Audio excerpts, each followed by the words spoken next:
दोस्तों, आपने कभी सोचा है अगर तुम 10 मिनट देर से जागे तो जिंदगी का सबसे बड़ा मौका हाथ से जा सकता है। क्या हो अगर तुम्हारे हाथ में किस्मत हो और तुम उसे खो दो सिर्फ इसीलिए कि तुमने कहा अभी बहुत वक्त है। आज की कहानी एक ऐसे युवक की है जिसने समय की कदर नहीं की और एक दिन सब कुछ गवा बैठा। शिवपुर नाम के एक शहर में अर्जुन नाम का युवक रहता था। अर्जुन समझदार था, लेकिन सबसे बड़ा दुश्मन था उसका आलस्य। हर जरूरी काम वो ये कहकर टाल देता कि कल कर लेंगे। उसके माता पिता उसको बहुत समझाते कि बेटा, तुम्हारा यह समय बहुत कीमती है, बुरे काम छोड़कर अपने पढ़ाई लिखाई पर ध्यान दो। लेकिन अर्जुन को लगता कि ये सब पुरानी बातें हैं। कुछ दिन बाद अर्जुन पढ़ाई करने के लिए शहर गया, लेकिन वहां भी उसकी आदतें नहीं बदली। दिन भर रील्स, मस्ती और खाली बातें, जैसे कि उसकी पढ़ाई कहीं खो गई थी। फिर एक दिन उसके दोस्त का कॉल आया और वो अर्जुन से बोला, भाई मेरी एमएनसी में नौकरी लग गई है। फोन कटते ही अर्जुन टूट गया। वह खुद से बोला, मैं ही क्यों हमेशा पीछे रह जाता हूं, मेरे सारे दोस्त मुझसे आगे निकल जा रहे हैं। वह बेचैनी में घाट की ओर चला गया। वहां एक वृक्ष के नीचे एक बौद्ध भिक्षु ध्यान में बैठे थे। अर्जुन ने जाकर उनसे कहा, भंते मेरी मदद कीजिए, मैं हार गया हूं। भिक्षु ने शांति से आंखें खोली और बोले, वत्स, तुम्हारा संघर्ष इसलिए है क्योंकि तुम समय की कदर नहीं करते हो। मैं तुम्हें एक कहानी सुनाता हूं, ध्यान से सुनो। एक बार एक दयालु राजा के पास एक बेहद गरीब आदमी आया। उसका नाम था रामू। शरीर कमजोर, कपड़े फटे, आंखों में थकावट थी।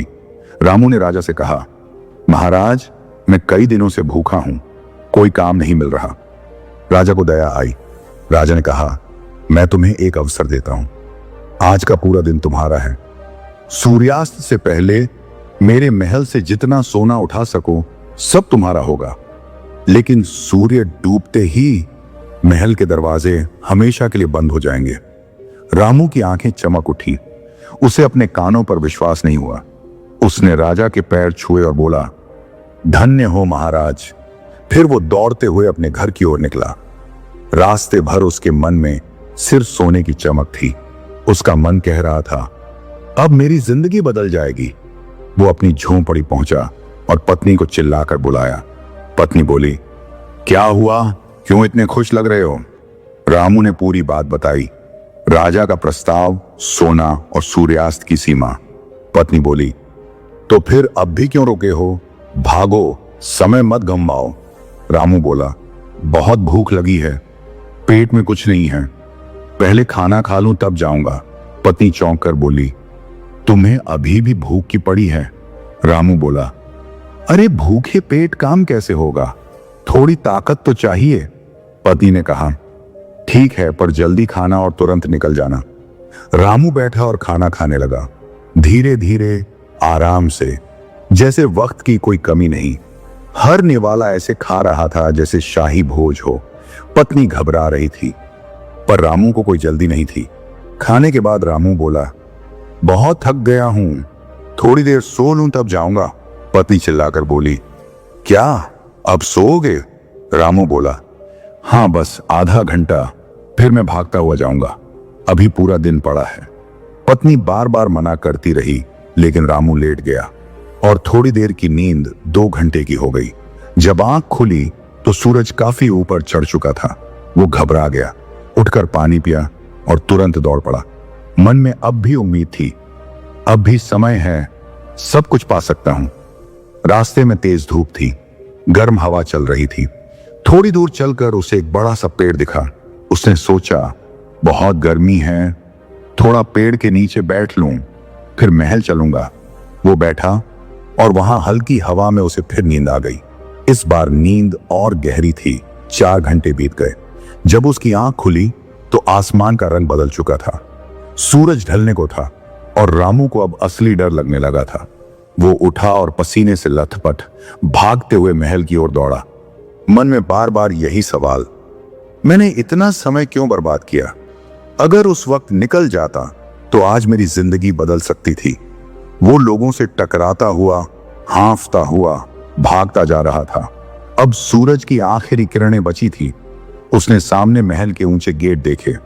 भागते हुए उसने देखा पहरेदार दरवाजा बंद करने की तैयारी कर रहे थे। वो जोर से चिल्लाया, रुको रुको, मैं आ गया। लेकिन दरवाजा बंद हो गया।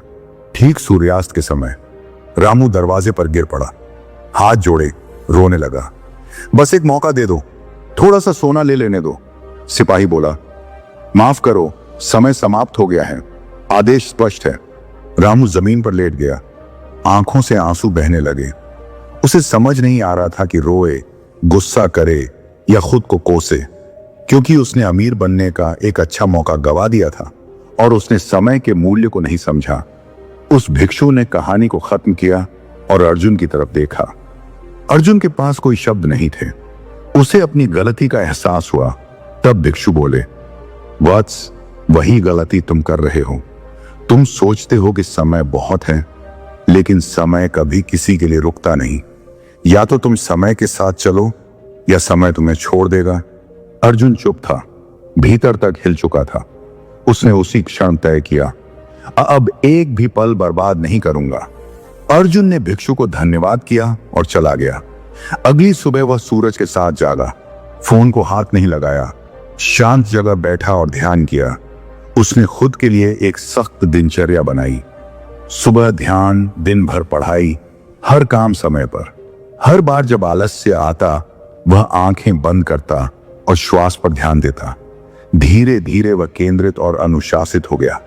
पढ़ाई में मन लगने लगा, आत्मविश्वास लौट आया। उसके बाद परीक्षा आई। अर्जुन तैयार था।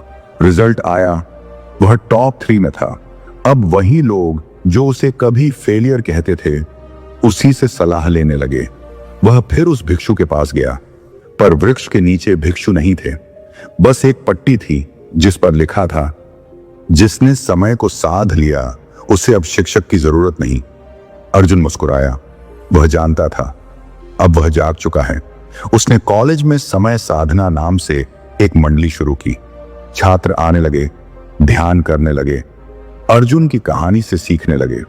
उसने युवाओं के लिए वर्तमान यात्रा नाम से एक संस्था शुरू की। अब अर्जुन दूसरों का दीपक बन गया था।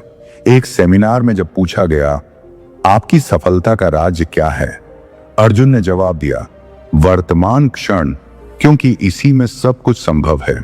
समय सबसे अमीर और सबसे गरीब को बराबर मिलता है। फर्क सिर्फ इतना है, कौन उसका इस्तेमाल करता है, कौन उसे गंवाता है। अगर तुम आज काम टाल रहे हो तो याद रखो, कल का दरवाजा हमेशा खुला नहीं रहेगा। जो हर सुबह यह सोचकर उठता है कि आज का दिन मेरी जिंदगी बदल सकता है, वही इंसान वाकई जीता है। इसलिए उठो, जागो और समय को साधो, क्योंकि जो समय आज है वही कल तुम्हारी किस्मत बन जाएगा। दोस्तों, इस कहानी से हमें यह सीख मिलती है कि समय सबसे मूल्यवान संपत्ति है। अगर हम इसे बेकार की चीजों में बर्बाद करेंगे तो हमारे पास पछताने के अलावा कुछ नहीं बचेगा। हर अवसर का सही समय पर लाभ उठाना चाहिए, क्योंकि खोया हुआ समय कभी वापस नहीं आता है। दोस्तों, अगर ये कहानी आपको प्रेरणादायक लगी हो तो कृपया इसे लाइक करें और अपने दोस्तों के साथ शेयर जरूर करें। शायद किसी का जीवन बदल जाए।